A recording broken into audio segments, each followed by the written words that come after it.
quand Michael Dudok de Witt commence à travailler sur La Tortue Rouge, il a plus de 50 ans. Ce n'est pas un jeune réalisateur, avec des guillemets. Il a déjà une longue expérience en matière de cinéma d'animation. Bon, c'est pas grave.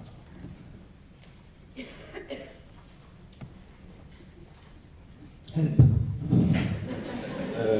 C'est pas grave. En fait, les images, c'est juste pour un petit peu appuyer ce que je vais raconter, c'est pas non plus fondamental. Donc je disais, Michael Dudok de Witt, quand il entreprend la Tortue Rouge, il a une longue expérience. Donc Michael Dudok de Witt est hollandais, il vit en Angleterre. Il a réalisé pas mal de publicités en Angleterre. Il a réalisé quelques courts-métrages. Il a aussi travaillé pour les studios Disney, entre autres. Il a collaboré soit comme animateur, soit comme storyboarder sur des films comme La Belle et la Bête, donc la version Disney, ou Fantasia 2000. Et puis, en France, il a travaillé sur un film que vous connaissez peut-être, un film jeune public, qui est de Jacques-Rémy Gérard, qui s'appelle La prophétie des grenouilles, qui était produit, un long métrage, produit par le studio Folimage. Et en l'occurrence, le studio Folimage accueille, en 1993-1994, accueille Michael Dudok de Witt pour une résidence, ça s'appelait Artiste en résidence. Pardon. Et, voilà. Et dans ce cadre-là, Michael Dudok de Witt va réaliser un film qui s'appelle Le Moine et le Poisson. Donc ça date de 1994, qui est un film qui va avoir un grand succès, qui sera nommé aux Oscars. Et en fait, c'est vrai qu'avant La Tortue Rouge, Michael Dudok de Witt sera principalement connu pour deux courts-métrages, donc Le Moine et le Poisson. Et puis, 6 ans plus tard, tout de même, Father and Daughter, Père et Fille, qui aura aussi un très grand succès, qui aura le Grand Prix au Festival du cinéma d'animation d'Annecy, donc en 2000, qui remportera l'Oscar du meilleur court-métrage d'animation. Et c'est un film qui a maintenant 20 ans, un peu plus, et qui est, de l'avis des spécialistes du cinéma d'animation, et sans en faire des tonnes, qui est considéré vraiment comme un chef-d'œuvre du cinéma d'animation. Enfin, voilà, vraiment, il compte maintenant, c'est un film d'une dizaine de minutes, un peu moins, qui compte vraiment au rang de classique. Le Moine et le Poisson, qu'il avait réalisé 6 ans plus tôt, aussi, peut-être dans une moindre mesure, mais c'est deux films en fait que vous pouvez retrouver effectivement sur Internet, comme le disait Xavier, je crois qu'il vous enverra des liens, et si on a le temps, je vous montrerai des petits extraits tout à l'heure. Mais c'est deux films qui ont vraiment marqué, c'est-à-dire que quand Dudok de Witt commence à travailler sur La Tortue Rouge, il est déjà très attendu, très connu, en tout cas dans le domaine du cinéma d'animation, et pour les gens qui suivent l'actualité du court-métrage, que ce soit en festival ou lors de diffusion en salle de cinéma ou à la télé.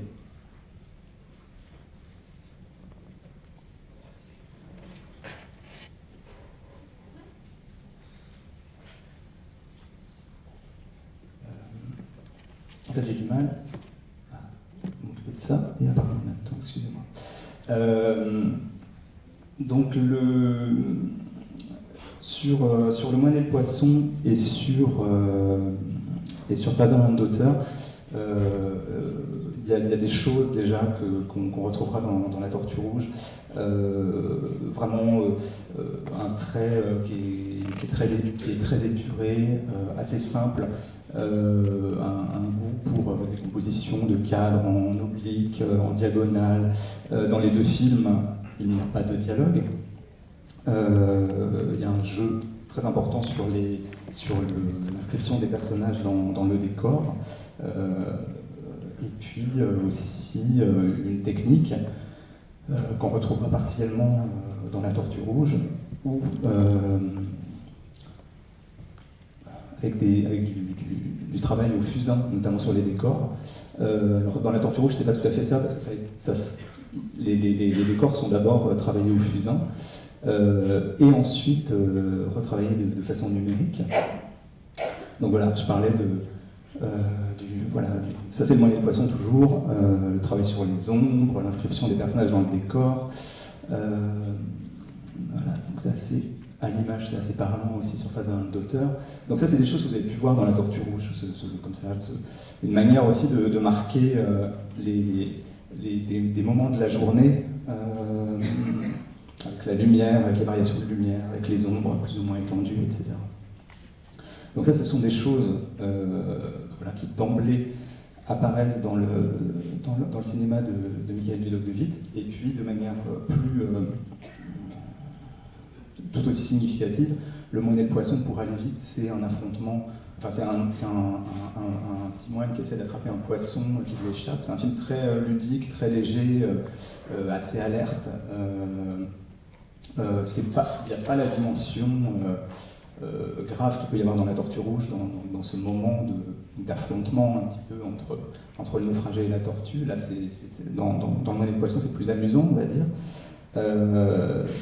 Mais toujours est-il qu'il y a cette opposition entre un homme solitaire, un moine en l'occurrence, et un animal. Et puis dans Father and Daughter, c'est autre chose. C'est un film qui est construit vraiment sur quelque chose de cyclique.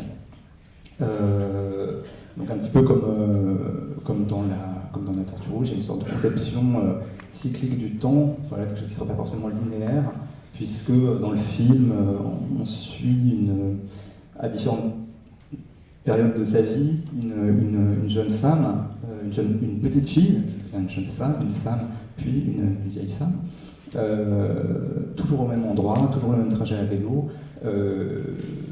à cet endroit où son père, un beau jour, lorsqu'elle était petite, a disparu. Alors il a disparu, il a pris une barque, puis il a disparu. On ne sait pas. Peut-être s'agit-il d'une noyade, enfin en tout cas c'est un film sur le deuil, sur l'absence.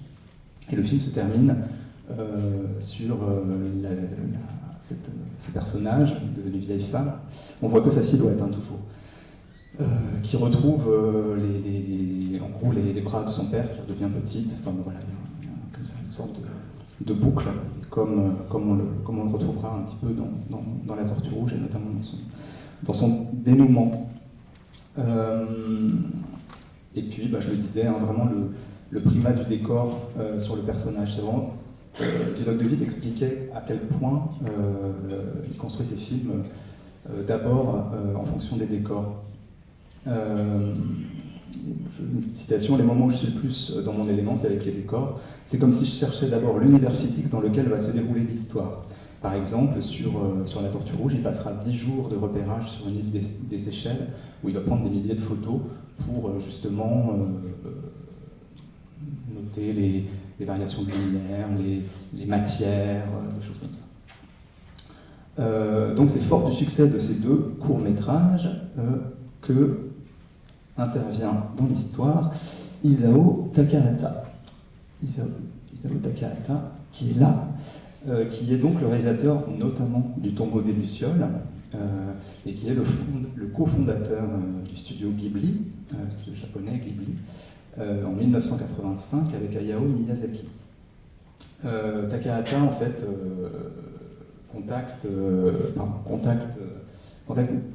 il a côtoyé déjà Michael Dudok de Witt dans des festivals de cinéma d'animation, il a vu ses films, ils ont eu l'occasion d'échanger. Takahata est intervenu sur Father and Daughter lors d'une longue conférence. Et en 2006, les studios Ghibli, par la voix de Takahata, proposent à Michael Dudok de Witt, donc Michael Dudok de Witt, qui est donc à droite sur l'image, propose à Michael Dudok de Witt de distribuer au Japon Father and Daughter. Donc c'est plusieurs années après la réalisation du film. Voilà, ils ont envie de le distribuer, les studios Ghibli. Et puis, en même temps, ils proposent à Dudok de Witt, ils posent la question à Michael Dudok de Witt, mais vous n'auriez pas un projet de long métrage? Nous, ça nous intéresse. C'est la première fois on est en 2006. C'est la première fois que le studio Ghibli propose à un réalisateur qui ne soit pas japonais de produire, en tout cas d'accompagner dans le développement d'un projet, voilà, un réalisateur qui n'est pas japonais. Je vous lis ce qu'en dit Michael Vidocq de Witt. L'invitation est arrivée à un moment où je n'avais pas de vision claire de ce que j'allais faire, je n'avais pas d'histoire mûre pour un court-métrage, mais j'avais depuis longtemps l'idée d'un naufragé sur une île déserte. Quand j'ai reçu la proposition de Ghibli, j'ai tout de suite pensé à cette histoire. Il était très clair pour moi que l'idée n'était pas adaptée à un format court. Je voulais en effet jouer avec l'univers de l'île et de la mer. J'imaginais un lieu tellement beau que j'aurais moi-même envie d'y être, d'y rester. Je ne voulais pas raconter cette histoire en quelques minutes, j'avais besoin de temps. Bon, ça tombe bien. Donc, Ghibli, en fait, va pas être le seul studio dans l'histoire, dans le développement de la Tortue Rouge. Très vite, il y a deux autres structures, deux autres entités qui se joignent à ce producteur japonais. Qui sont deux structures françaises. C'est une société de vente internationale qui s'appelle Wild Punch et une maison de production qui s'appelle Why Not. Et tous les trois vont s'allier pour développer le projet de la Tortue Rouge. Why Not a rien à voir avec le cinéma d'animation, puisque c'est notamment, avec le producteur Pascal Cocheteux, la société de production de gens comme Arnaud Desplechin, Pascal Ferrand, Bruno Benavides sur certains projets, je crois. Enfin, voilà. Ils n'ont pas une expérience particulière dans le cadre du cinéma d'animation, mais en tout cas, ils sont dans cette aventure. Ce qui rassure Michael Vidocq de Witt, c'est qu'il est vite décidé que le projet sera développé, on va dire, sous la loi française et vraiment avec la notion de droit d'auteur. Voilà, il va pas devenir le rouage comme il a pu l'être peut-être quand il a travaillé un petit peu pour Disney, même si c'était un poste de technicien et non pas de réalisateur. Il va pas être un rouage dans la grande machine Ghibli. Il aura vraiment sa place d'auteur. Et finalement, donc c'est le premier film coproduit par Ghibli hors du Japon. Le développement va être très long, puisque le début de l'écriture, c'est en 2007. En tout, ça prendra 9 ans. Début de l'écriture en 2007. En 2011, on arrive à une première animatique. Donc une animatique, c'est, si vous l'ignorez, c'est le storyboard, donc animé, avec vraiment la durée du film, c'est-à-dire que c'est vraiment les dessins qui servent au storyboard, donc des dessins sommaires, pour donner vraiment une idée du rythme, de la structure du film. C'est une ébauche, un brouillon. Donc ça, c'est l'animatique. La première animatique est prête en 2011. Et en 2011, c'est aussi le moment où va intervenir une co-scénariste, puisqu'au début, Vidocq de Witt écrit seul. Une co-scénariste en la personne de Pascal Ferrand, justement, donc réalisatrice, notamment de Lady Chatterley quelques années auparavant, réalisatrice de fiction, dont vous connaissez sans doute les films, enfin une partie du moins. Donc elle va intervenir en 2011, au moment de la première animatique, sur la structure du récit. Elle va avoir son travail va avoir des apports considérables. Entre autres, développer le personnage féminin, qui jusqu'alors, dans les versions écrites seules par Vidocq de Witt, n'était pas suffisamment développé à son goût et voilà, il manquait quelque chose, donc elle apporte beaucoup ça. Et puis surtout, dans les premières versions de Vidocq de Witt, le film se termine quand le fils quitte l'île. Donc Pascal Ferrand va notamment apporter tout cet aspect où le couple vieillit, tout cet épilogue en fait, qui est à mon sens très important dans le film et qui change beaucoup de choses. Là donc on est en 2011, travail de Pascal Ferrand pendant quelques mois avec Vidocq de Witt. La production en tant que telle, c'est-à-dire la fabrication du film, ne va commencer qu'en 2013. Ça se passe non pas au Japon, ça se passe en France, à Angoulême, dans un studio qui s'appelle Prima Linea, qui se tient à Angoulême, sous la direction d'un animateur qui s'appelle Jean-Christophe Lee. Et donc Jean-Christophe Lee, L-I-E, est notamment le co-réalisateur d'un très beau film d'animation qui date de 2012, je crois, oui, qui s'appelle Zarafa. C'est un film pour les enfants, un long métrage d'animation très romanesque, qui est produit par Prima Linea. Donc c'est une structure qui a une vraie expérience de l'animation, on va dire, traditionnelle. Et la particularité, le choix qui est fait, c'est de travailler avec une équipe réduite, mais de gens permanents, qui vont intervenir vraiment au long cours sur le film. Ça va toujours être les mêmes et pendant longtemps. C'est pas voilà, il y a une équipe vraiment dédiée pour le film et engagée pour une période assez longue. Et puis finalement, le film est terminé début 2016. Il pourra être présenté à Cannes, au Festival de Cannes, dans la section Un certain regard en 2016, en mai 2016. Il sort en salle en France le 29 juin. À Cannes, il obtient le prix spécial dans la section Un certain regard. Le film sort. Et en 2017, il est notamment nommé à la fois au César en France et aux Oscars à Los Angeles pour l'Oscar du meilleur film d'animation. Nommé, hein. Il ne l'obtient pas, mais en tout cas, il a cette nomination. Voilà. Donc là, pour voilà, c'est quelques mots, c'est un peu long peut-être pour le contexte. Donc maintenant, pour parler un petit peu plus précisément de la Tortue Rouge, donc là, les images que vous voyez, vous reconnaissez donc la scène d'ouverture, hein, le naufragé comme ça, pris dans la tempête, pris dans les vagues. Puis à côté, c'est une illustration d'une édition Hetzel d'un des romans de Jules Verne, en l'occurrence, 2 ans de vacances, qui a aussi une histoire de naufrage, d'île déserte. Alors, pourquoi ces illustrations ? Parce que, pour moi, l'ouverture du film est vraiment très très importante et annonce évidemment plein de choses des parties pris du film. Le film démarre de façon abrupte, sans contexte. On entend d'abord, off, les éléments, le vent, le bruit des vagues, la tempête, la pluie. Et puis, de ci, de là on la voit bien, mais c'est une capture qui n'est pas forcément représentative de ces 2 minutes d'action que constitue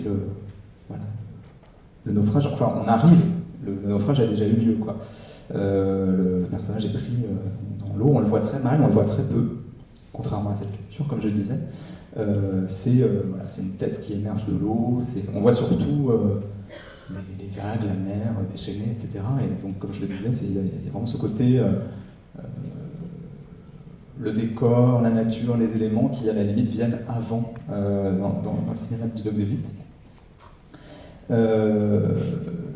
Donc, en fait, c'est un personnage qui est présenté sans qu'on sache rien de lui. Il n'y a pas du tout de background, il n'y a pas on ne connaît pas son histoire, on ne connaît pas son origine sociale, on ne sait pas non plus précisément à quelle époque se passe le film.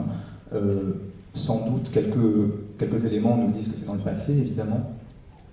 La barque en bois, les habits du naufragé, mais il y a très peu d'éléments qui permettent de dater, de préciser.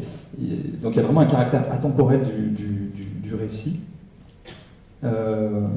Et ça correspond à la volonté de Vidocq de Witt d'interroger vraiment la notion une question existentielle qui est-on quand on est seul ? Je reprends ces termes en fait. Donc je cite, dans la société, notre personnalité est en interaction permanente avec notre entourage, la société nous reflète, la solitude au contraire nous ramène à notre essence. C'est la raison pour laquelle il était important qu'il n'y ait aucune référence à la vie antérieure du personnage, ni à ses origines géographiques ou sociales. Il devait être tout à fait seul pour faire vraiment face à lui-même avec l'aide de la nature. Et, en conséquence, découvrir l'être humain en lui sous l'écorce de la personnalité. Donc là, j'anticipe un petit peu, évidemment, sur le film, puisqu'on en est seulement à l'ouverture, mais c'est pour moi vraiment un parti pris important. C'est un homme sans passé, vraiment, qui nous est présenté. Et ce parti pris est appuyé encore plus par l'aspect, le personnage ne parlera pas, donc pas de monologue, pas de journal, il n'écrit pas de journal. C'est vraiment un concept. Il se définit par rien d'autre que par sa nature de naufragé. Et c'est un personnage qui n'apparaît véritablement que une fois échoué sur l'île. Donc le film commence avec ce personnage, le personnage naît à la fiction, donc le personnage c'est la fiction, quoi. Ce personnage c'est vraiment le début de la fiction. Donc on peut comparer entre autres avec deux figures importantes. Comme je vous le disais, je vais faire pas mal de références parce qu'évidemment les thèmes de l'île déserte ou pas, en tout cas de l'île, et du naufrage, c'est des choses qui sont sur lesquelles il y a plein d'œuvres qui ont été écrites, filmées, peintes. Donc on peut s'en tenir par exemple à deux références pour comparer. Robinson Crusoe, donc dans la version de Daniel Defoe, originelle, donc à la fin du XVIIIe siècle, ou alors Robinson Crusoe chez Michel Tournier dans Vendredi ou la vie sauvage. En tout cas, le personnage de Robinson, c'est un personnage qui, en tout cas chez Defoe, qui raconte à la première personne. Il écrit un journal, en fait. Le roman se présente comme son journal. On sait d'où il vient, on connaît son passé, son origine sociale. Le naufrage intervient au bout d'une 50aine de pages, voire un peu plus. C'est très différent, évidemment, de la manière dont nous est présenté le protagoniste de La Tortue Rouge. Allons 200 ans plus loin, elle a une référence de cinéma, moi un film que j'aime beaucoup, que vous connaissez sans doute parce qu'il a eu beaucoup de succès, c'est le personnage de Tom Hanks dans Seul au monde de Robert Zemeckis, un personnage qui s'appelle Chuck Noland, donc c'est vraiment le nom, c'est un peu balourd même, mais voilà, pas de terre, enfin, il porte dans son patronyme sa nature de naufragé. Donc Chuck Noland dans Seul au monde, on se souvient beaucoup du film et on a beaucoup parlé du film quand il est sorti. Les gens étaient très impressionnés par son parti pris très fort d'avoir de montrer un naufragé, de ne pas utiliser de musique, c'était quand même un film hollywoodien, de ne pas utiliser de musique sur toute la partie centrale qui se passe sur l'île, d'être dans une sorte d'épure qui ne correspondait pas du tout à l'image qu'on pouvait avoir du cinéma de Robert Zemeckis à l'époque. Robert Zemeckis, c'est Roger Rabbit, c'est Retour vers le futur, entre autres. Dans Seul au monde, donc le personnage de Tom Hanks est un naufragé. Alors, ça ne vient pas de la mer, mais c'est un avion qui s'écrase. Mais tout ça, finalement, ce côté radical est permis par une première partie qui dure peut-être 3/4 d'heure, qui nous présente le personnage de Chuck, son histoire, et puis, une fois qu'il réussit à partir de l'île sur laquelle il s'est échoué au bout de 4 ans, il y a toute une troisième partie qui tient plus du mélo, du beau mélodrame, qui est lié au retour, à l'impossibilité de vivre à nouveau avec la femme qu'il aimait. Voilà, donc la radicalité de Seul au monde, finalement liée à sa partie centrale, elle est permise aussi par un récit qui est structuré en 3 parties et un personnage dont on connaît le passé, qu'on va voir évoluer, qu'on va voir s'humaniser aussi, parce que dans sa première partie, il est vraiment présenté comme une machine, quelqu'un qui est vraiment dans une course contre le temps, etc. Il est important de noter par rapport à La Tortue Rouge que dans les premières versions du scénario, il y avait des dialogues. Notamment pour le naufragé, pour son fils. Toutefois, la femme, elle, ne parlait pas, parce que c'était évidemment lié à sa nature, enfin, d'avoir été avant une tortue, quoi. Et c'est finalement les studios Ghibli qui vont inciter Ludovic de Witt à supprimer les dialogues. Ce qui est une décision, reconnaît Ludovic de Witt vraiment fondée, puisque avec le retrait, je cite, avec le retrait de tout langage verbal, le récit prenait sa dimension mythologique, le film devenait plus symbolique, hors du temps, et pour cette raison-là plus fort. Donc on peut se dire avec tout ça que par nature, le film de Naufragé, c'est un peu... il y a forcément une sorte de minimalisme narratif, c'est des personnages qui vont arriver dénués de tout sur une île, et que c'est propre à ce genre de récit d'aller vers une sorte d'épure. Donc, petit détour, sur cette figure donc, du naufragé au cinéma. Alors c'est un petit peu compliqué, alors c'est vraiment une toute petite parenthèse. C'est assez étrange en fait aujourd'hui en 2021 de parler de naufrage, des mythologies romanesques qui sont liées à ça quand on connaît l'actualité quotidienne. Voilà.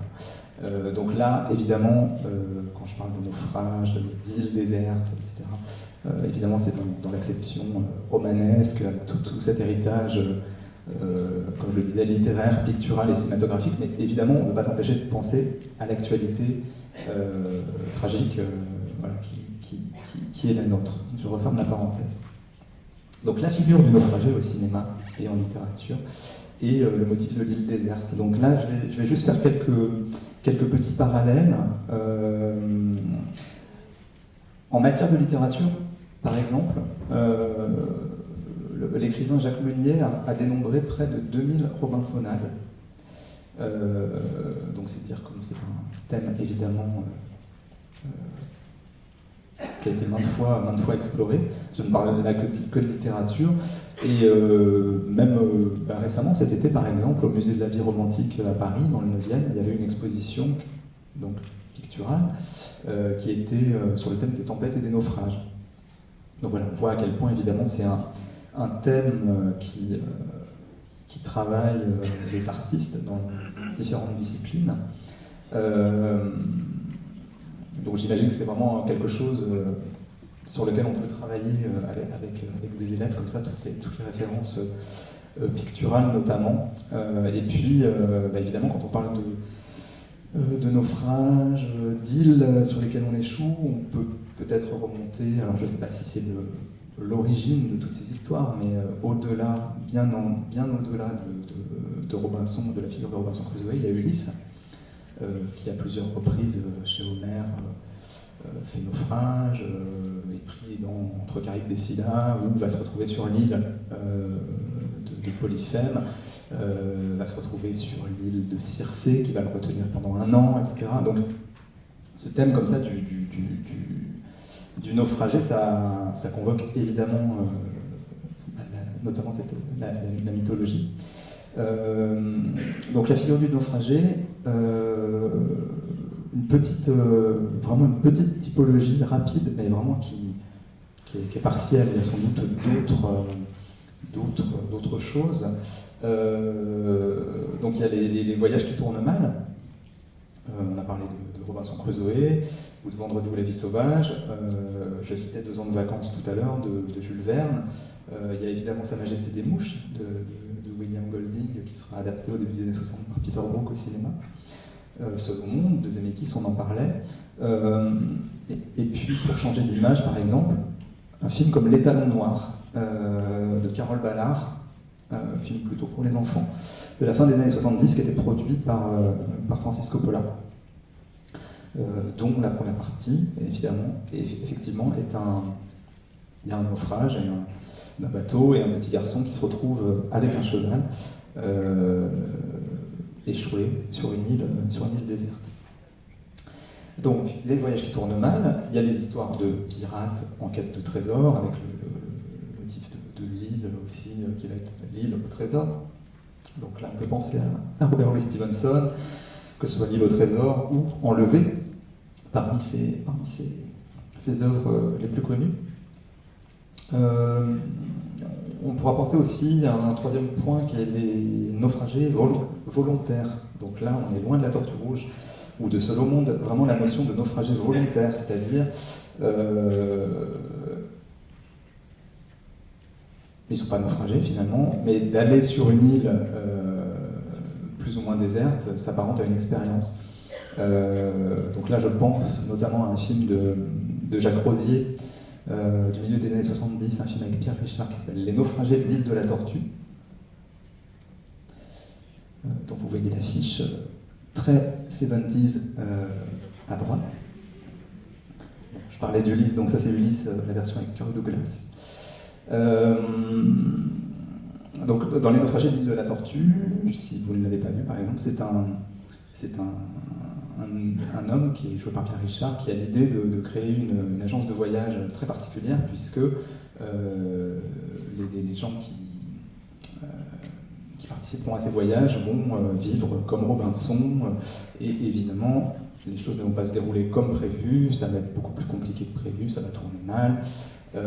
C'est une comédie mais qui interroge aussi la notion comme ça d'utopie. On peut penser au film de Peter Weir avec Harrison Ford aussi qui s'appelle Mosquito Coast où le personnage qui est joué par Harrison Ford décide d'aller vivre. Alors là c'est pas sur une île mais c'est dans la jungle avec sa famille, vraiment à l'écart de toute civilisation.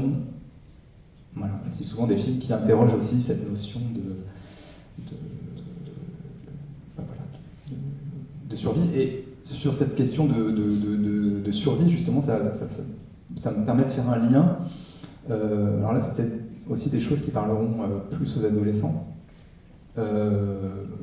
Ou non, je ne sais pas, faire un lien avec, quand je parle de naufragés volontaires, c'est aussi toute cette vague d'émissions, là je parle plus de cinéma, je parle plus que de littérature, mais d'émissions télé, où on va se retrouver sur une île, à l'écart, où il va falloir tenter de survivre. Alors donc initialement c'était une émission américaine, je crois, qui s'appelait Survivor, dont le dérivé français est la bien connue Koh-Lanta. Voilà, donc ça c'est vraiment pour cette idée de naufragé volontaire. Et puis, plus intéressant, aussi intéressant à mon sens, c'est le naufrage comme allégorie. Donc là, on va se rapprocher des Tortues Rouges, mais quand je parle de ça, je pense principalement à une série qui, à mon sens, compte parmi les plus importantes de ces 20 dernières années, qui est la série Lost. Et j'y reviendrai tout à l'heure. En tout cas, le motif du naufrage permet dans tous les cas aux héros jetés par-dessus bord de se mesurer à une nature toute puissante, de recréer un semblant de communauté quand ils sont plusieurs, ou de se révéler dans l'adversité. Après, sur la question de l'île déserte, une petite typologie là aussi. Ça peut être un havre édénique, c'est un petit peu comme ça qu'est présenté l'île de l'étalon noir au début. On peut penser aussi, pour s'amuser un petit peu, avec un film un peu kitsch, au Lagon Bleu, un film du début des années 80. Et puis c'est aussi quelque chose que développe évidemment Vidocq de Vic dans La Tortue Rouge, dans la deuxième partie, dès lors que le personnage accepte de vivre sur l'île, ne recherche plus à la quitter, et où il va y avoir une vraie communion avec son environnement.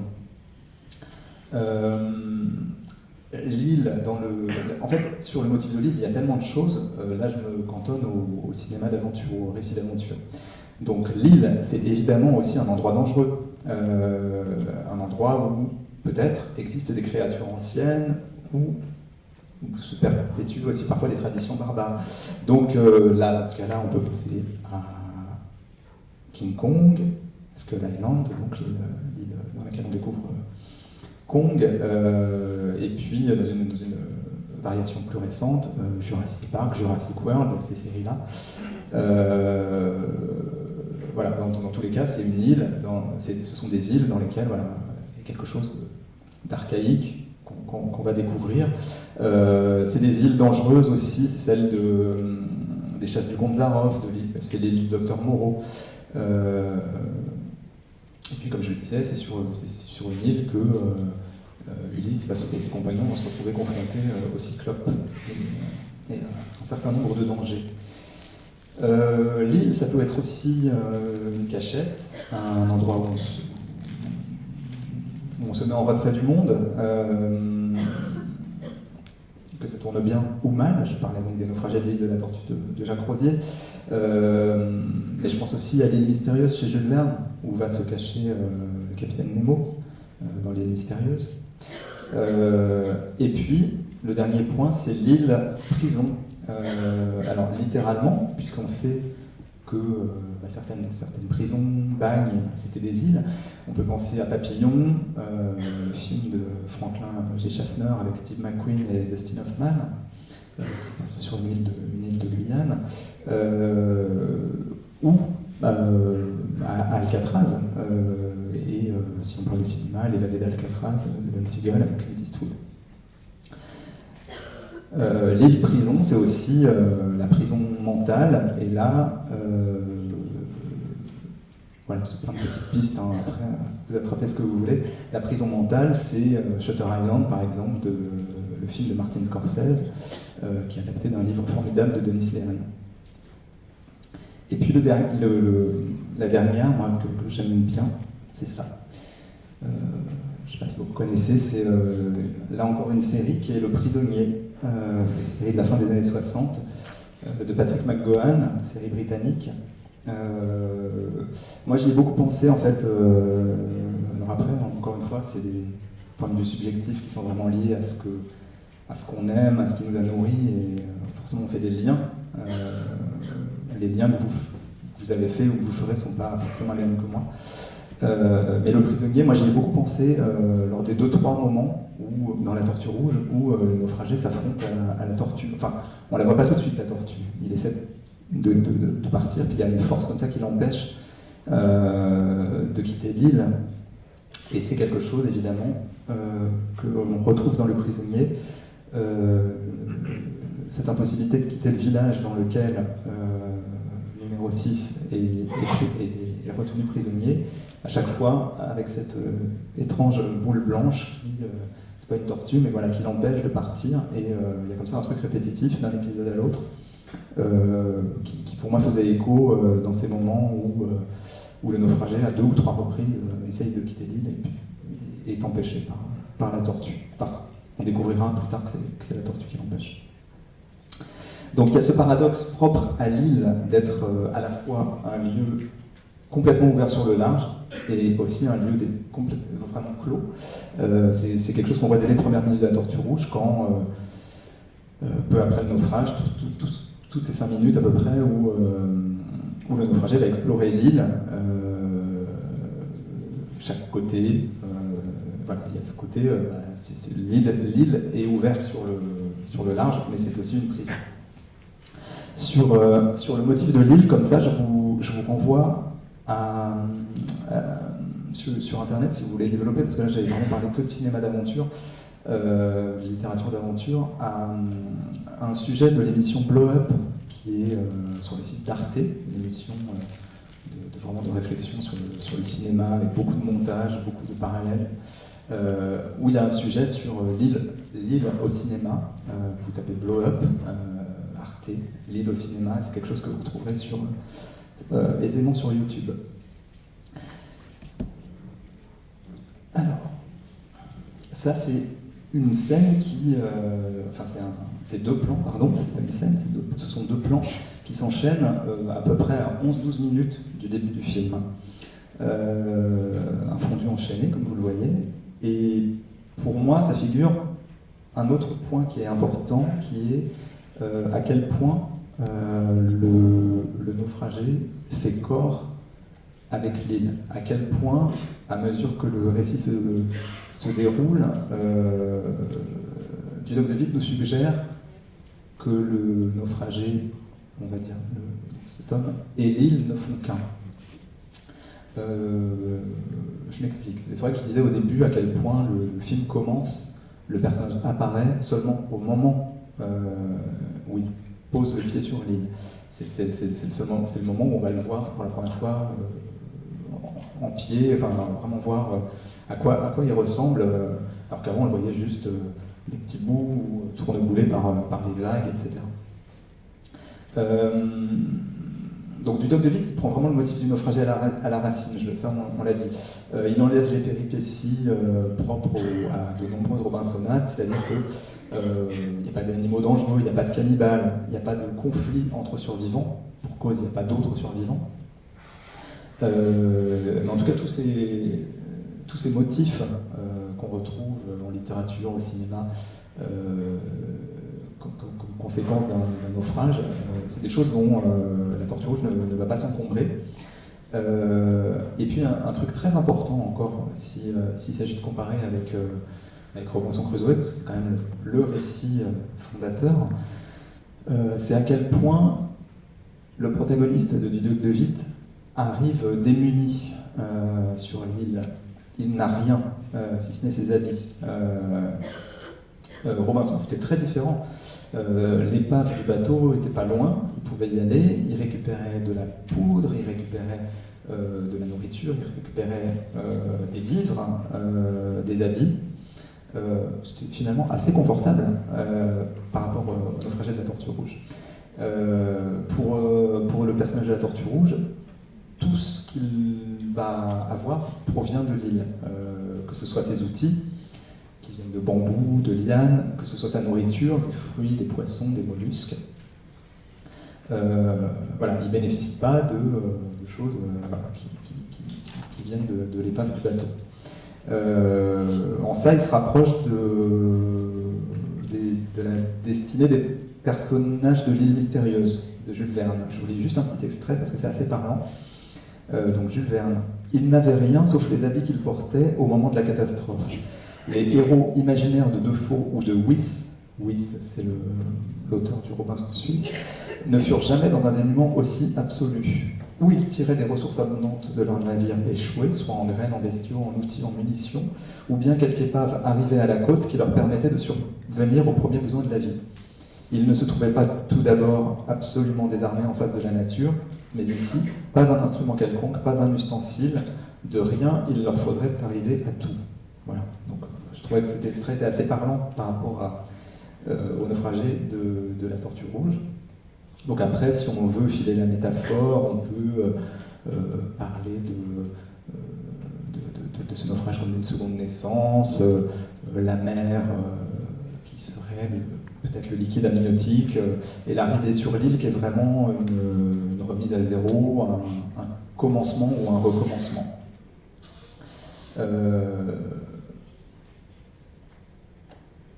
Donc je le disais, il n'y a pas de danger sur l'île. Il y a juste ce moment où il tombe dans la faille, mais en tout cas, il n'y a pas de danger, par exemple, provenant des animaux, ou de cannibales, comme c'est le cas, enfin, de sauvages, je ne sais pas comment dire, d'indigènes plutôt, venant qu'on retrouve dans Robinson ou dans Vendredi. Le danger dans la Tortue Rouge se manifeste par deux fois et il vient de la mer. C'est la tortue de mer, voilà, elle ne vient pas de l'île, elle vient du large. Et puis, plus tard dans le film, c'est le tsunami. C'est que l'île, au fur et à mesure que le récit se déroule, fait vraiment corps avec le naufragé. Elle n'est plus un danger en soi. Du Duc de Witt écrit, enfin, dans son entretien, il expliquait « Il était important de raconter dans l'histoire que les personnages étaient si intégrés dans la nature de l'île que la construction des huttes n'était même plus nécessaire. » Oui, pardon. C'est qu'en fait, il a été envisagé que le naufragé se construise une hutte. Et c'est une idée c'est des choses qu'on voit dans un livre qui est le making-of du film. C'est des choses qui avaient été dessinées, préparées, etc. Et c'est finalement une idée que du Duc de Witt a abandonnée, considérant qu'il n'y avait pas besoin de montrer voilà, comme ça, un abri artificiel que se construirait le naufragé. Il n'y en avait pas besoin. Voilà, ils dorment à la belle étoile, ils n'ont pas besoin de fabriquer. De la même manière, à un moment, ils trouvaient de l'argile, ils pouvaient se fabriquer des pots, des choses comme ça, des récipients, et ça, ce sont des idées que Ludovic de Witt a abandonnées pour aller vraiment vers quelque chose de beaucoup plus épuré, avec cette idée donc que les personnages font vraiment corps avec leur environnement. Tout cela, ça permet aux personnages d'arrêter de s'interroger, à savoir s'il va quitter l'île. Il accepte finalement assez vite, dès lors qu'apparaît cette tortue puis cette femme, qu'il s'apprivoise. Il va rester sur l'île, il rejette le radeau à l'eau. La question de quitter l'île ne se pose plus. Et de la même manière, le film va s'adoucir. Par exemple, la menace, le risque de sombrer dans la folie disparaît. C'était quelque chose qui était manifeste, par exemple, dans une des scènes de rêve, dans la première partie du film, la scène avec les musiciens, où il y a vraiment ce truc il va sombrer dans la folie. Et c'est quelque chose qui, à peu près à la moitié du film, disparaît. On va aller vers quelque chose de beaucoup plus doux, de beaucoup plus serein, et de beaucoup plus harmonieux. Le rythme du film change aussi à ce moment-là. Et encore une fois, si on veut comparer, par exemple, avec la destinée d'un Ulysse, c'est très différent. Quand Ulysse se retrouve sur l'île de Calypso, il y reste 7 ans, mais tout du long, il a la volonté de repartir, et il repartira quand Zeus autorisera Calypso à construire un radeau pour Ulysse, et là il pourra quitter l'île. Chuck Noland, dans Seul au monde, il n'a de cesse de quitter l'île. En fait, à la moitié du film, dans La Tortue Rouge, ce n'est plus un sujet, en fait, plus du tout.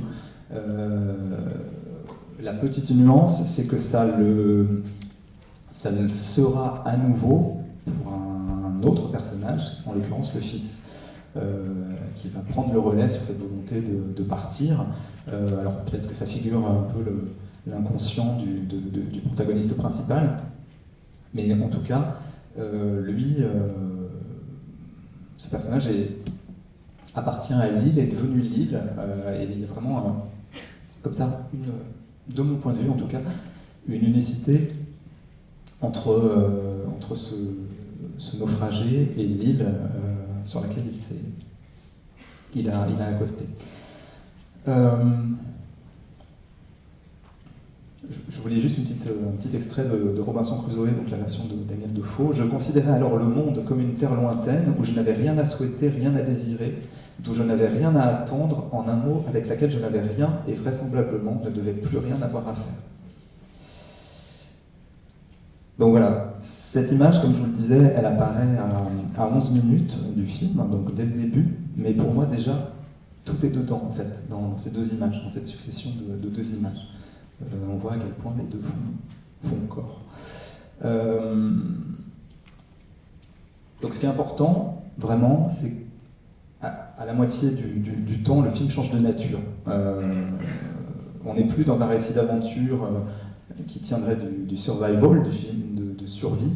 Le récit d'aventure, le survival se transforme en fable métaphysique. Il ne s'agit plus pour le héros de rentrer, mais bien d'apprendre à vivre autrement. Le dernier point que je voulais voir, enfin dont je voulais parler, avant que nous échangions, c'est la notion du temps dans La Tortue Rouge, qui permet aussi d'aborder le personnage de la tortue, ce qu'elle véhicule comme symbole, etc. Et puis toute cette question de circularité du récit, de la structure du récit de La Tortue Rouge. Donc là, il y a deux images qui résonnent par l'idée de temps arrêté. Donc ça, d'un côté, une image des bandes dessinées de la série Philémon de Fred, donc le naufragé du A, avec cette horloge qui n'a plus d'aiguille. Et puis cette image de seul au monde, vraiment juste après que Tom Hanks se soit échoué sur l'île,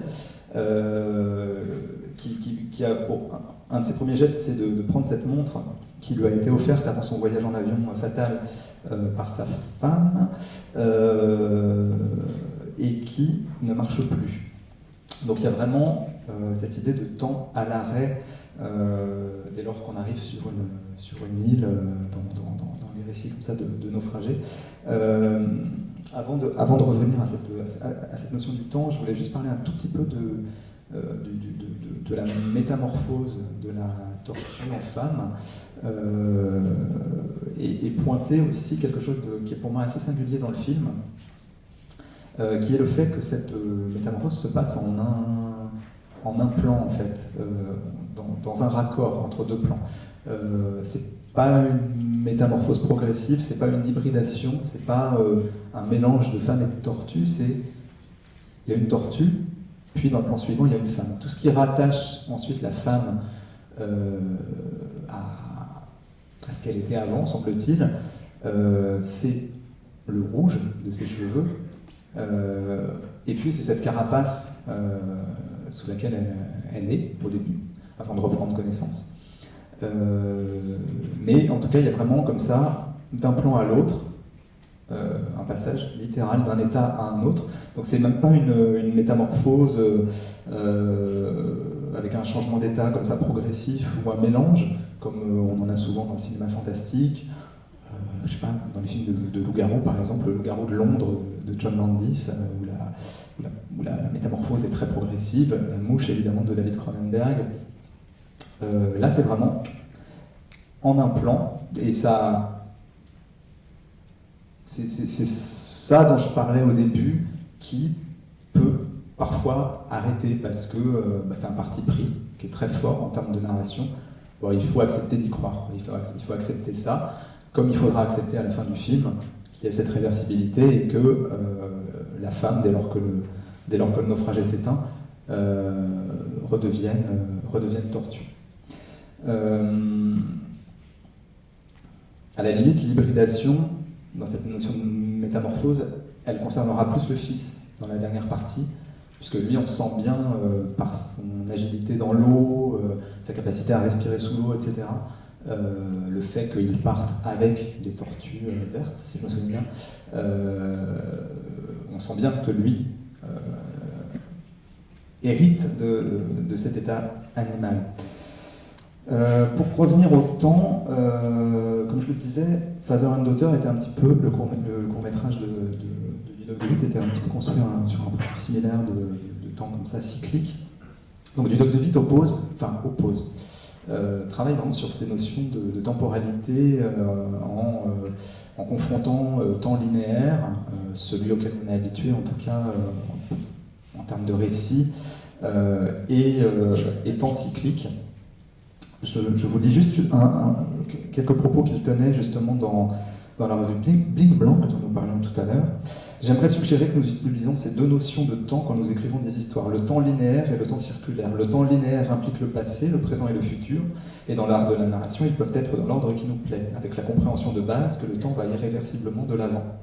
Les notions de progrès, d'évolution, de début et de fin font partie du temps linéaire. Par contre, quand nous vivons dans le temps circulaire, nous nous préoccupons beaucoup moins du passé et du futur. Nous avons l'impression que rien ne change fondamentalement, que la vie est une succession de cycles de tout genre et de cycles à l'intérieur de cycles. Nous avons moins besoin d'ambition et d'espoir, il y a moins de regrets. Vivre dans le temps circulaire a beaucoup en commun avec le fait d'être dans le moment. Ensuite, il fait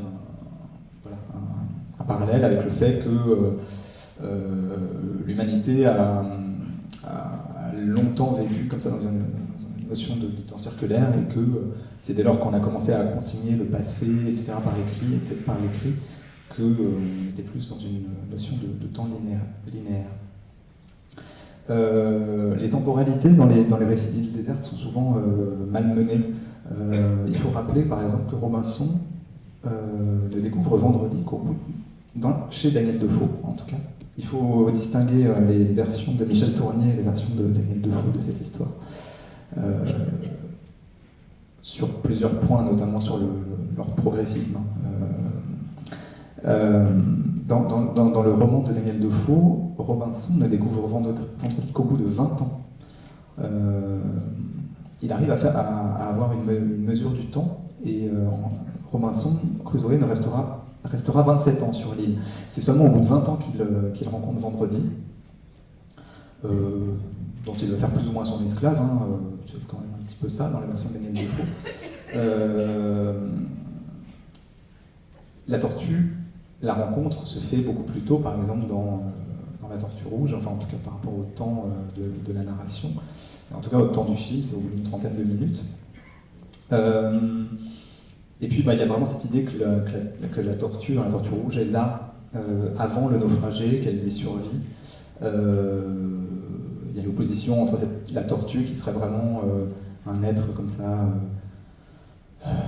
séculaire, qui est là, qui veille, et le naufragé qui ne serait que de passage. Alors qui sait, peut-être que la tortue, dans ses différentes incarnations, a accompagné d'autres malheureux, enfin voilà. C'est évidemment parce que symboliquement la tortue est associée comme ça à un animal à la fois sage, mais aussi qui vit très longtemps, que Dudok de Witt, entre autres raisons, a choisi cet animal comme figure centrale de son long métrage. Donc je le disais, il y a vraiment une idée de temps contrarié dans les histoires de naufragés, de temps qui s'arrête, comme ces deux images le montrent. Pour préciser ça, je fais juste des petits détours encore une fois par Seul au monde, comme je le disais très rapidement tout à l'heure. Je ne me rends pas compte à quel point le film est connu ou pas. Il a 20 ans maintenant. Le personnage travaille pour FedEx, en fait. Et toute la première partie du film nous montre à quel point il est obsédé par son travail, par le fait que les plis arrivent vite, de battre des records par rapport aux concurrents de vitesse, d'expédition, des courriers, des colis, etc. Il est obsédé par le temps, le personnage de Tom Hanks. Et symboliquement, comme je vous le disais, avant son voyage en avion qui va mal se passer, son épouse lui offre une montre qui ne fonctionnera plus dès lors qu'il arrive sur l'île. Et dans Seul au monde, en fait, on sait que ça dure à peu près 4 ans, son séjour sur l'île déserte. Mais c'est pas lui qui le calcule, c'est pas le personnage, comme le faisait Vendredi, qui réussit à dénombrer les jours, les mois, etc. qui passent. C'est une information qui est donnée au spectateur par un carton très brusque, 4 ans plus tard, un carton qui apparaît juste avant sa dernière tentative, on ignore alors que c'est sa dernière tentative, de sortir de l'île, qui sera enfin couronnée de succès. Et puis, je vous en parlais un tout petit peu tout à l'heure, c'est Lost, la série de J.J. Abrams et Damon Lindelof. Dans cette série, alors je vais un petit peu spoiler, comme on dit, divulgacher. Le temps, en tout cas à partir de la 4e saison, enfin la série est construite sur des flashbacks en fait, et puis à partir de la 4e saison aussi sur des flash forward, donc on voit le futur. Donc il y a vraiment cette idée du temps malmené, du temps voilà, c'est encore un récit d'île déserte. Et dans Lost, alors je le dis, c'est pas grave, c'est pas comme si c'était une série du moment, pour le dire grossièrement, on comprendra à l'issue de la 7e saison que les personnages, cette île est une sorte de purgatoire, quoi, que les personnages n'ont pas survécu au crash dont on voit les images ici. Et ça me permet de conclure sur une interprétation qui est la mienne et qui n'est pas la seule d'ailleurs que je puisse avoir, mais qui pour moi raccorde avec la Tortue Rouge. Je parlais de ce côté vraiment d'un personnage qui fait corps avec l'île. Et il y a à ce moment-là Donc quand le protagoniste principal meurt, pousse son dernier souffle, il y a quelque chose qui est très très significatif pour moi et qui raccorde un petit peu avec cette idée de l'île qui est peut-être un lieu imaginaire, un lieu de fantasme, etc. Est-ce que tout ça s'est vraiment passé? C'est que tout le début de cette séquence, quand lui se réveille, il y a le bruit des grillons, vraiment, on l'entend. Et puis au moment où il ferme les yeux, la dernière fois qu'il ferme les yeux, il y a un fondu, un fading, et le bruit des grillons s'estompe. C'est-à-dire comme si au moment où il ferme les yeux, l'environnement disparaît. D'où cette possible interprétation.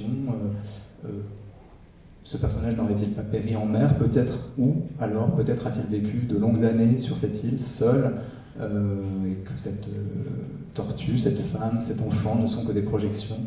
Mais c'est peut-être pas du tout ça. Et c'est justement pour moi toute la beauté du film qui est de laisser chaque spectateur, chaque spectatrice avec ses interprétations, sa propre sensibilité, et d'être un film, comme on le voit là, vraiment complètement ouvert sur les interprétations.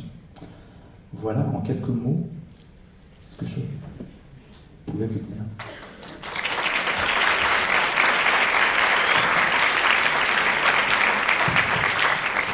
Merci beaucoup Stéphane.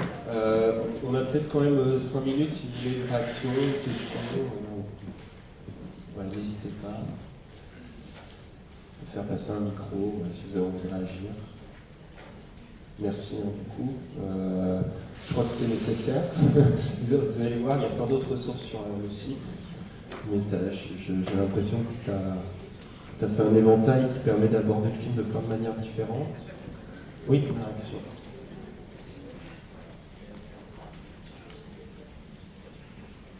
Oui, moi, ce que je trouve très perturbant dans ce film, c'est quand même qu'il tue la tortue et qu'elle devient sa femme. Ça fait quelque chose de très très troublant.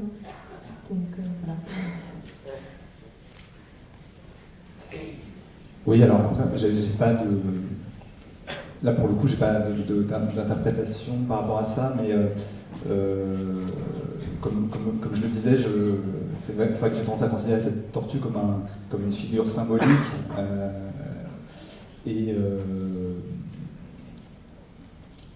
Oui, il la tue, après elle réapparaît, après elle disparaît, elle l'accompagne. Enfin, j'ai pas vraiment de. Alors, c'est le dernier film du programme, c'est le dernier film que vous verrez a priori, sauf si la salle fait une interversion, mais normalement c'est le dernier film. Du coup, normalement, vous avez dû travailler sur la famille à travers les autres films.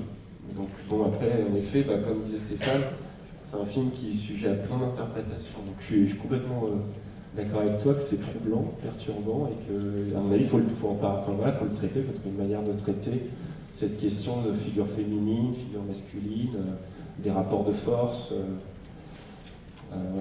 Oui. Voilà, après, moi je trouve ça dommage de faire une réponse toute faite, donc voilà, mais tu as raison de soulever. Je pense que c'est quelque chose qui va venir clore votre année, donc il va falloir. C'est pour ça qu'on. Après, oui, après de fait, c'est pas pour amoindrir la gravité du geste, mais il tue la tortue, il ne tue pas la femme. Au moment où il a ce geste de violence qui après va être. On voit à quel point il regrette. C'est encore la tortue. Donc il n'y a pas. Parce que, à mon avis, c'est aussi l'occasion justement de lancer des discussions. Enfin, évidemment qu'il ne faut pas laisser le film comme ça et puis rien en dire derrière, quoi. Enfin, oui.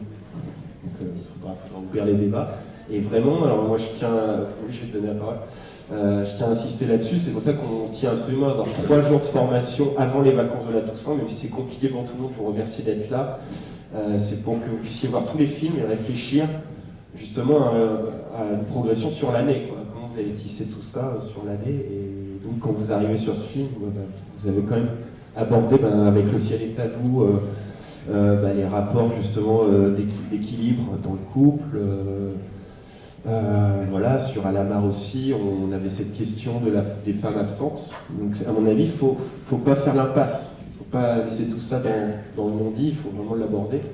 Mais il n'y a pas de réponse toute faite. Le réalisateur d'Alamar, il n'y avait pas de réponse toute faite non plus. Il y a une petite question ici d'abord, Valérie.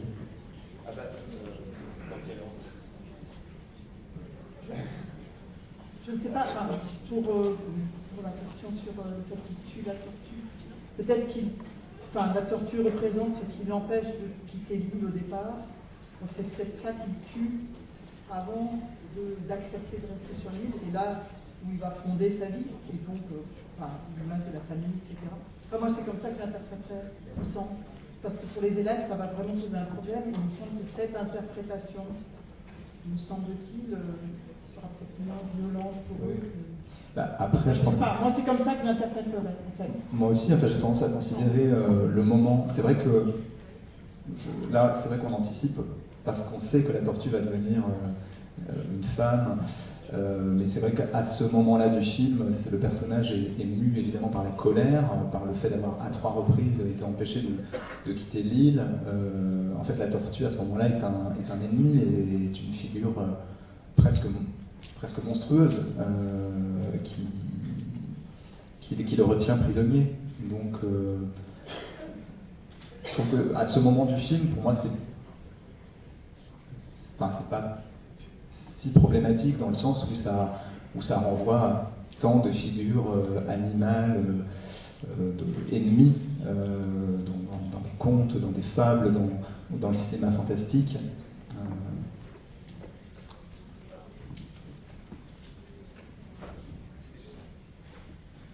Moi, c'était juste une question sur le grand bûcher.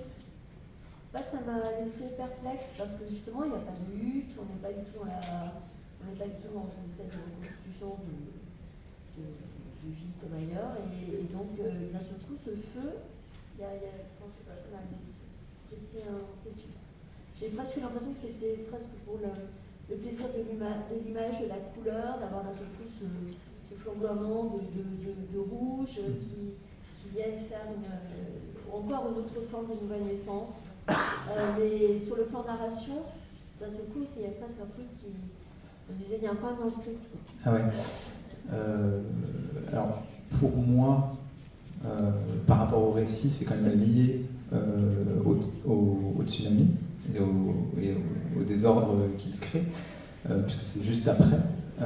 Et dans mon souvenir, j'ai pas revu le film ce matin, mais dans mon souvenir, c'est vraiment l'idée de déblayer, de remettre l'île un peu, pas au propre, mais en tout cas et ce moment est intéressant aussi parce que dans plein de récits, évidemment, dans plein de films, on se signale au loin par un feu pour essayer d'attirer l'attention, etc.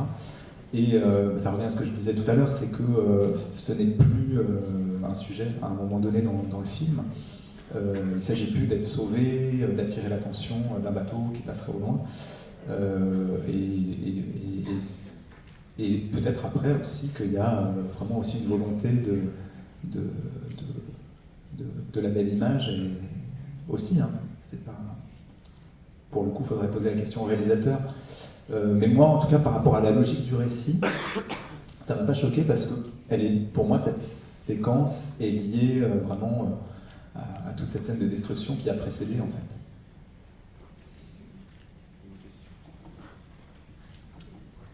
Bonjour.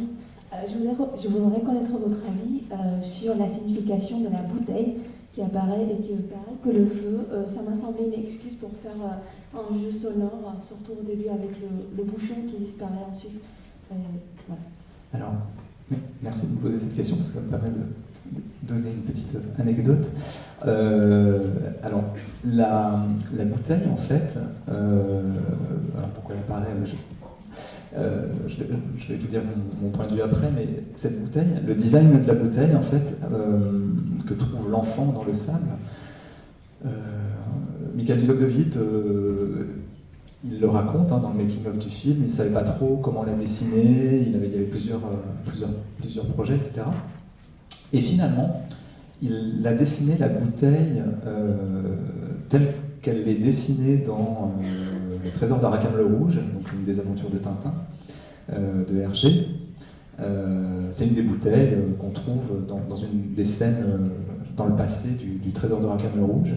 Et pourquoi j'insiste là-dessus? Parce que d'un point de vue graphique,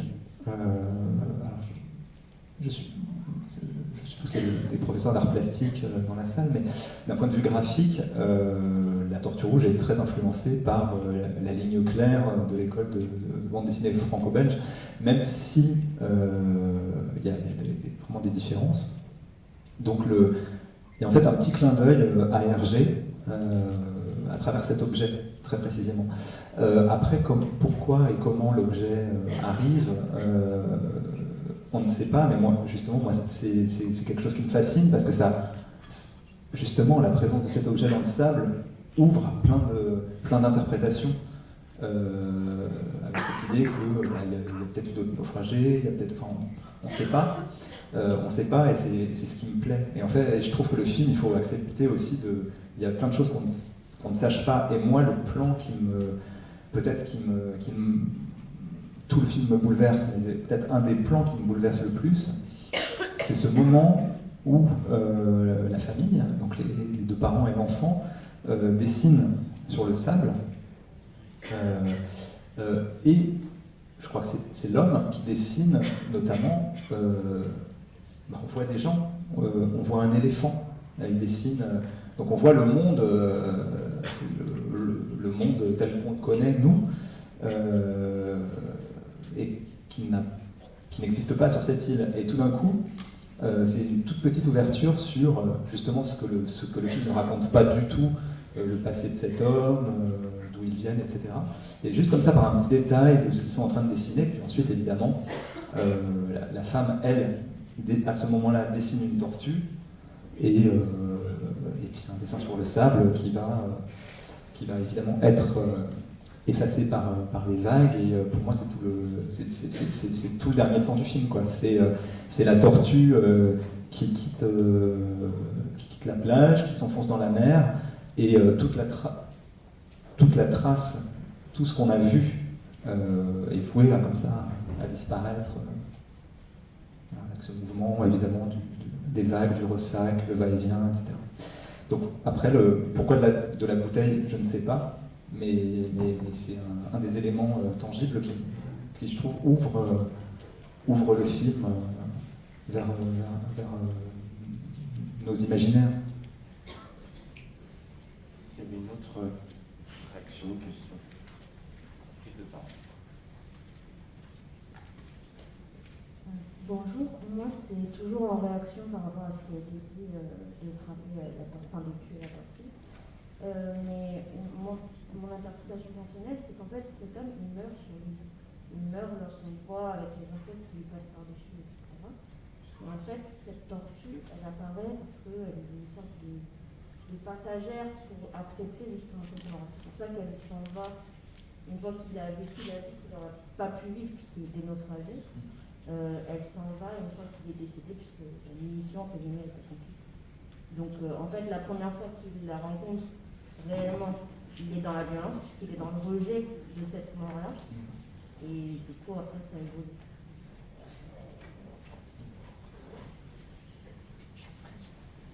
Oui. Ça rejoint un petit peu le point de vue que j'avais, mais comme je disais, après j'ai pas un point de vue affirmé sur le film. Et pour l'anecdote, c'est un film que j'ai vu. J'ai été frappé à quel point le film suscitait des questions, et notamment chez des enfants. Donc là, je sais que vous êtes professeur en collège, donc c'était plutôt des adolescents, mais pour des enfants assez jeunes, pour l'avoir vu notamment avec ma fille lorsqu'elle avait 6 ans. C'était la première fois que on est allé voir beaucoup de films. C'était la première fois qu'il y avait tant de questions à la fin de la projection, et pas que des questions, mais des interprétations, des points de vue. Et je répète un petit peu ce que je disais. C'est ça que je trouve très beau dans le film, c'est que on voit tellement. Alors, moi, je trouve le film plastiquement sublime, Mais j'aime aussi ce qu'il véhicule pour le spectateur en termes de liberté, d'interprétation, de jugement. On a tellement de choses qui sont calibrées ou qui nous disent comment penser, à quel moment être ému, rire ou avoir peur. Enfin, c'est pourtant un film très très maîtrisé puisqu'on est dans le domaine du cinéma d'animation et les choses ne s'improvisent pas. Les choses ne changent pas au montage, elles sont prévues en amont. Et pourtant, c'est un film qui est éminemment ouvert et les questions effectivement que vous pouvez vous poser ou les interprétations que vous avez en témoignent. Et, pour moi, c'est la richesse du film, et c'est aussi ça peut-être qui est difficile à faire accepter ou à transmettre. Un film qui en appelle à notre ouverture d'esprit. Dernière question, désolé, mais tu crois que ça vaudrait le coup est-ce que tu conseillerais de montrer les courts-métrages de ce réalisateur avant? Oui. Ah oui. Bah, particulièrement Father and Daughter. Père et fille. Père et fille. C'est pour ça que je pense par rapport à ce film. Tu disais qu'il y avait un lien que tu avais. Oui, en fait, il est facile à trouver sur YouTube. Le film n'est pas. Vraiment, je vous encourage à le voir parce que. C'est un film qui est à la fois différent de La Tortue Rouge, mais qui résonne et qui éclaire pas mal, notamment sur cette question de temps circulaire, linéaire, etc. Symbole, symbolisme. Et c'est un film aussi sur le deuil, sur la disparition, donc c'est quand même des choses qui sont présentes aussi dans La Tortue Rouge. Et c'est un film assez court, donc vous pouvez le voir, ça prend 8 minutes et votre vie en sera bouleversée. Merci beaucoup Stéphane, on s'arrête là. Merci à vous.